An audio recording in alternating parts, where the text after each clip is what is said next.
Hello guys, बहुत बहुत शुक्रिया मेरा यूट्यूब चैनल देखने के लिए। मेरा नाम जेडी माची और मैं 6 अलग अलग लैंग्वेजेस में बात कर सकता हूँ।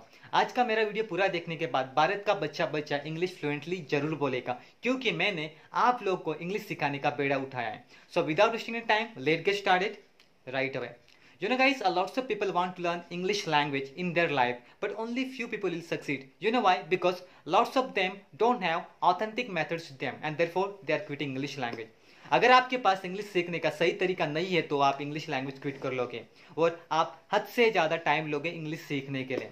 और जैसे कि मैंने प्रॉमिस किया था कि मैं आप लोगों को 7 तरीकों के बारे में बात करूंगा, उन 7 तरीकों को जान लेने के बाद आप इंग्लिश फ्लुएंटली बोलेंगे और कॉन्फिडेंटली बोलेंगे। तो मैंने 2 तरीकों के ऊपर ऑलरेडी वीडियो बना के रखी है। तो आज का इंग्लिश फ्लुएंटली बोलने का तरीका नंबर 3 यह है कि learn with your ears not with your eyes. Again, learn with your ears not with your eyes. अभी स्कूल में होता क्या है कि आप सबसे ज्यादा टाइम किताबें रीडिंग करने के लिए बिताते हो या फिर राइटिंग करने के लिए बिताते हो।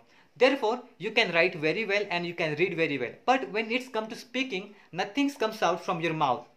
You know why? Because you're focusing more time on reading and writing. The thing is, to speak well, you have to listen a lot. In fact, listening is the key of learning any languages in the world. इसके ऊपर America में बहुत सारी research हुई है और ये सामने आया है कि यह तरीका दुनिया भर का सबसे बेहतरीन तरीका। जस्ट इमेजिन, अमेरिकन बेबी को इंग्लिश सीखनी है तो डेफिनेटली उसके मॉम डैड उसके लिए किताबें खरीदे नहीं करेंगे। वो बच्चा सबसे ज्यादा अपने मॉम डैड को लिसन करने में बिताएगा। 6 महीने बाद, 1 साल बाद लिसनिंग करते करते वो बच्चा कुछ वर्ड्स बोलना शुरू करेगा, जैसे कि mommy, daddy, may be food. All of this happening through listening. So listening is the key of learning any languages in the world. तो अभी आपको करना क्या है कि आपको बहुत सारे इंग्लिश लिसनिंग करनी है। You should have to listen something that you going to understand 95% of it without a dictionary. Without a dictionary means that you don't need a dictionary at all, and other 5% you will guess easily. अभी आपको करना क्या है कि आपको अपने mobile phone के अंदर बहुत सारे इंग्लिश ऑडियो डाउनलोड करने हैं। उस इंग्लिश ऑडियो को कैसे सुनना है, कब सुनना है, मैं आपको बताऊंगा। जब भी आप मॉर्निंग में उठते हो तो 15-20 मिनट इंग्लिश लिसनिंग करने के लिए बिता सकते हो।